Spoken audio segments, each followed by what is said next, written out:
So first, jobs in the economy, the truth behind the numbers. If you hear the administration, Governor Shumlin and the administration talk about the economy, everything is rose-colored glasses, really.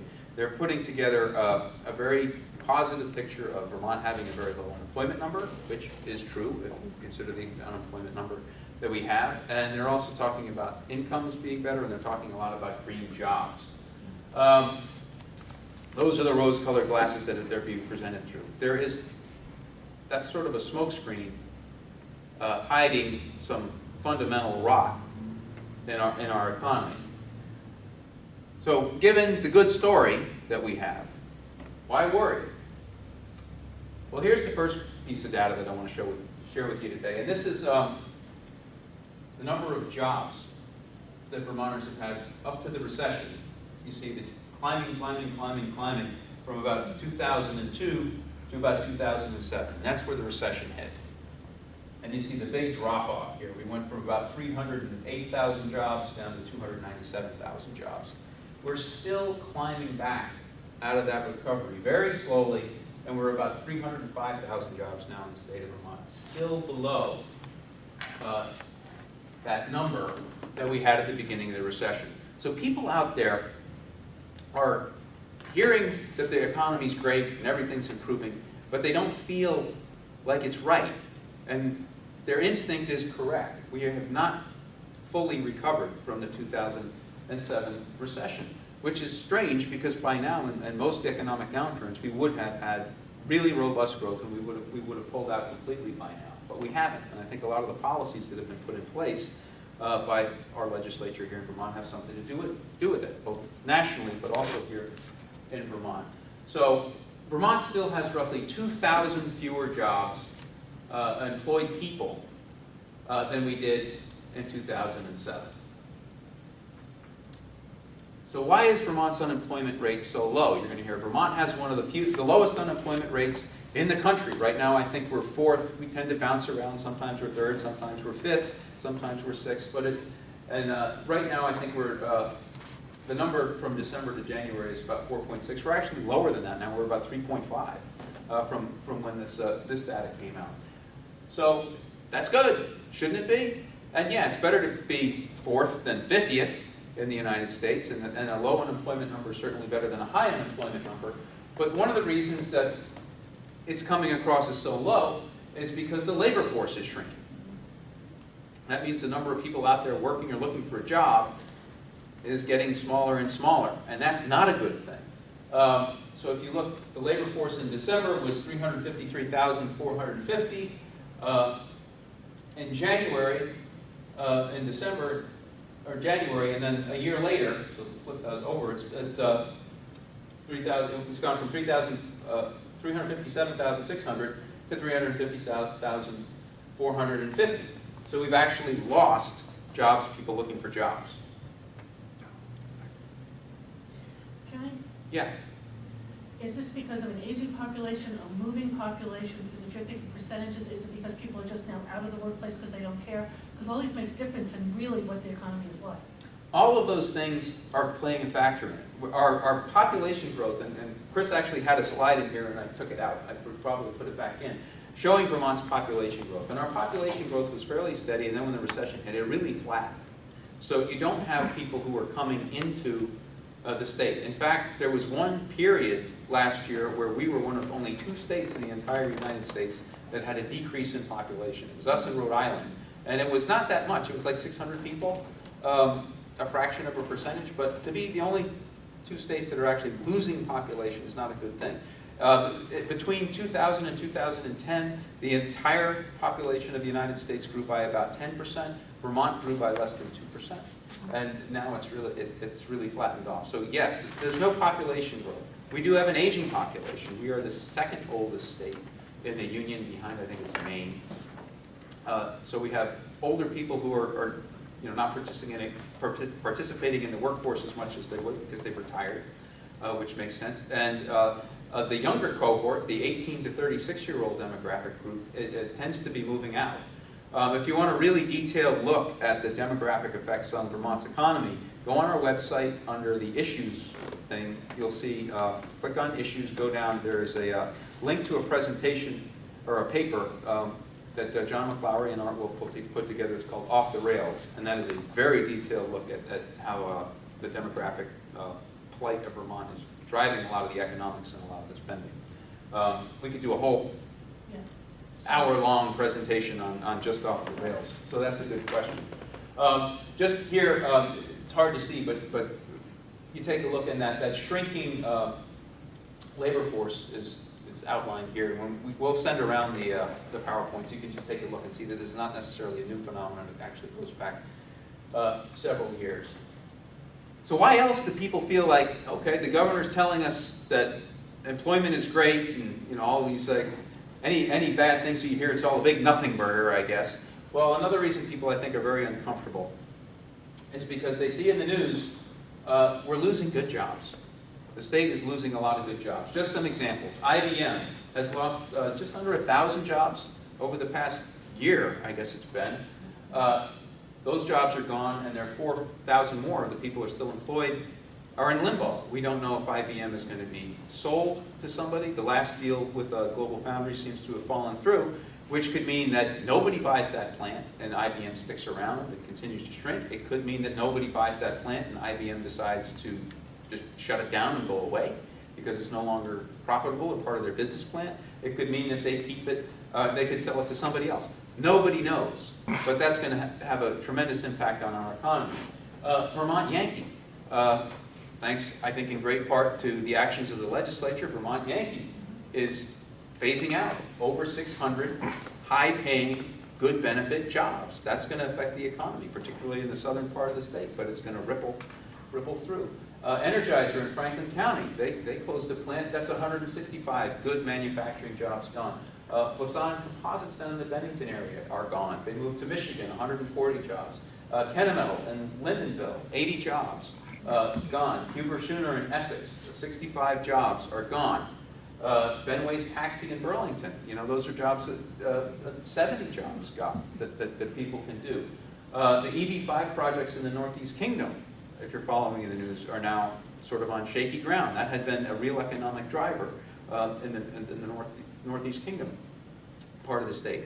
So people have to understand, people do understand that something's wrong with our job market.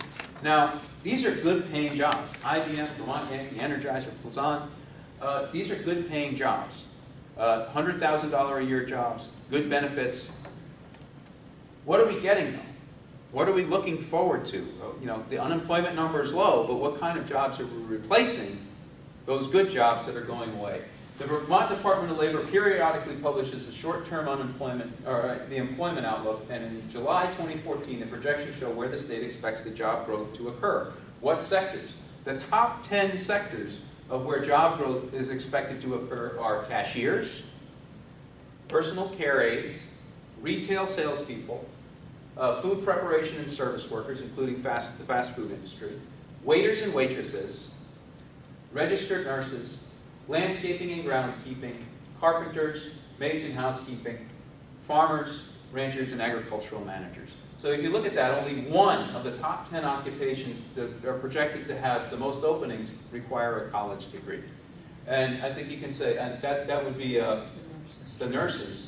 That's also a heavily taxpayer subsidized industry, which is a problem in and of itself. And I would say carpenters is highly skilled labor. You can make pretty good money as a carpenter in the state. But the rest are, you're looking at entry-level minimum wage jobs that you can certainly move up to, but those people have to have some place to go after that. And that's what we seem to be missing in this economy. Here, again, when we send this around, this just continues to list from the top 10 from 11 to 30. And still, you're looking at 11 janitors and cleaners, 12 child care workers, secretaries and administrative assistants, accountants and auditors, teacher assistants and dishwashers, counter attendants, bookkeeping, cooks, hotel, motel, orderlies, first-line supervisors, customer service representatives, social and human services, stock clerks. I mean, you go down the list, and we're not seeing those high-paying jobs coming into the state. And that's what the policies that we put forward as a legislature and as a state really needs to address. There's a big question. These are the problems. Why is Vermont's employment so slow to grow? Well, there are a lot of reasons why, but Vermont consistently ranks poorly in worst states for businesses. There are a lot of organizations that put together these types of rankings. And I've listed some of them here. Forbes, which is sort of here, ranks as 44th. The Tax Foundation ranks as 45th. CNBC just came out with one. They ranked as 42nd out of 50 states. The Economist from the United Kingdom, pretty unbiased source. They don't have an axe to grind. They gave Vermont an F. They don't do 1 through 50 rankings, but they gave Vermont an F. So, you know, what you'll hear from a lot of the folks in Montpelier is that, well, all of these things are biased. None of them are correct. You know, the way I look at it is like if you're out there on the dating scene and you keep dating men or women or whoever, and they keep telling you after a couple of days, I don't want to be with you anymore, and it's really not you, it's me. It's really not you, it's me. At some point you're going to have to come to the realization, it's probably you. And you might want to start brushing your teeth and combing your hair and putting on deodorant in the morning before you go out. You have to change something. And that's what we need to do here in Vermont. We need to change these rankings, and there are things that you can do. What is driving those poor rankings? What's driving it? What are some of the fundamentals? Vermont is the most costly state in the union for manufacturing, according to a 2010 study it was done by the University of Connecticut. They looked at manufacturing states. Who's the most costly state? So you look at those companies, Plasan, Kennametal, Energizer, IBM. They're looking to go other places because it's really expensive to do business here. So if you want to keep them, if you want to attract more people like them, you can't continue to be the most expensive state in the union for manufacturing. It just makes sense, yes. We have the third highest property taxes in the country. This is a 2010 figure from the Tax Foundation. If you look at us here, we're behind New Hampshire, but New Hampshire doesn't have an income tax. New Hampshire doesn't have a sales tax. Then you got New Jersey, which is probably more messed up than we are. I'll grant them that. Then comes Vermont. And then another one is Texas is up there, but again, Texas doesn't have the income tax, and they probably have better corporate tax rates than we do. We've got everything here.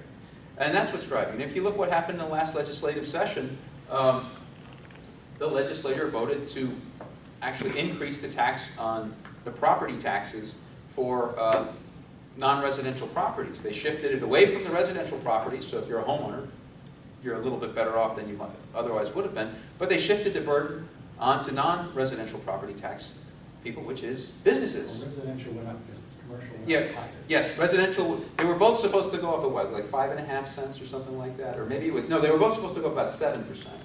7 cents per dollar. They lowered the non-residential and they raised, or lowered the residential and raised the non-residential. So they're both going up significantly, but the burden really was shifted more towards that's small businesses. That's the barber shop. That's the general store. Those people are going to be paying higher property taxes. So it's going to be the Ben Ways taxi. The projections for next year are about a nickel if we do nothing different. Yeah, it's going to continue down that road, but that just makes it harder for particularly small businesses to do business in the state. Vermont has the fourth I got to type it, don't I? Highest electric rates in the state. Vermont household electric rates, they used to be the lowest in New England, but look at the policies that we've had. We've been subsidizing wind, we've been subsidizing solar and renewables, we've been trying to get rid of Vermont Yankee. So now they've been growing faster here than other New England states. We're now the fourth highest in the U.S. After Connecticut, Alaska, and Hawaii. The rates in November 23rd, with all the taxes fees included, were Vermont 17.54 cents per kilowatt hour, and then you can see what the others are there. And there's the link to that. So high electric costs, high property taxes, high cost of manufacturing. And what is our legislature doing in the face of all of this? Yeah, they get rid of Yankee. But they've increased the minimum wage to $10.50 by what year is it, Doug? Is it 2017 or 2019? I think it's 2017. I think it's 2017 as well.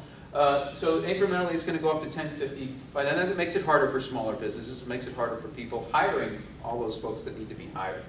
They raise property taxes on the businesses, which I just alluded to. They're considering mandatory paid sick leave legislation. That was bandied about in the last legislative session, and I'm sure it's going to come up again. They are enacting more restrictive zoning regulations. It's going to be very hard to build outside enterprise zones. They're imposing mandates that increase the cost of electricity. We talked about our electric rates. Used to be a benefit in Vermont, and very quickly it's turned into a liability. And last but not least, on my list anyway, though I'm sure there's a million other things that they've been doing, they're committed to raising at least $2 billion in new taxes to pay for single-payer health care, which is likely an 18% payroll tax increase. So if you're a small business that currently doesn't offer health insurance because you can't afford it, and you get hit with an 18% payroll tax increase, that it's not like an insurance premium that you can decide whether you're going to pay it or not, or you can find another vendor to give you a lower rate. A tax is a tax. If you don't pay it, you're a criminal, which is a big deal. And John's going to talk more about that in his presentation. So the legislature, as it's currently comprised, is not a friend of small businesses or large businesses in the state. They're just anti-business, period. Gross state product here, according to the 2010 U.S. Bureau of Economic Analysis report, Vermont's gross state product was $26 billion. And the largest component of our gross state product is, drum roll please, government. At $3 billion, 13.4% of gross state product. It's the largest component which is paid for by the taxes generated by the private sector income. And this is the very definition of being upside down. If government dominates the economy, where will the private sector economic growth come from? It's just a question, it's too big. The last point I want to make just has to do with the Shumlin administration talking about median household incomes are increasing. They're talking about that as a positive data point. And it's just worth understanding where that number is coming from and where they're getting the numbers. And basically what it is the Shumlin administration touts the median household income number as a healthy economic indicator. But A, the governor's website data stops at 2012, even though 13 and 14 data is available. And B, the components of the income from the previous slide show that the increase in income, I cut the previous slide, so never mind that, is at least significantly due to transfer payments, which is money coming from one redistributive programs. So people's income is going up because they're getting more money from welfare or something like that. And there is also, and this is what I found really interesting, an increased likelihood that multiple wage earners are now living in one household. So if you've got more adult children moving back in with their parents, the household income, assuming that the kid has a job, maybe not enough to pay for their own apartment, but they're earning money that's going to drive up the household income. So, but it doesn't necessarily have anything to do with individuals earning more income. So in conclusion, just a couple of points to remember. With Vermont's employment and economic future outlined above, just two more variables to add to the mix. The Shumlin administration's plan to move to single payer by 2017, estimated costs of roughly $2 billion. And to put that in perspective, in 2013, the state's total tax revenues were $2.7 billion, general fund revenues. Vermont's unfunded pension liabilities are estimated at $3 billion. And that's another presentation we could make just on its own, the unfunded pension liabilities. Everything we collected all together is about 5. About 5 point something billion total tax revenues. That includes the money that comes in from the feds. Yep. Considering the lack of economic growth, Vermont's demographic trends, and the overall business climate, to describe Vermont's employment outlook as anything other than bleak is equivalent to wearing blinders or rose-colored glasses. Or perhaps it's equivalent to being purposely blind to the economic realities that Vermonters live with every day.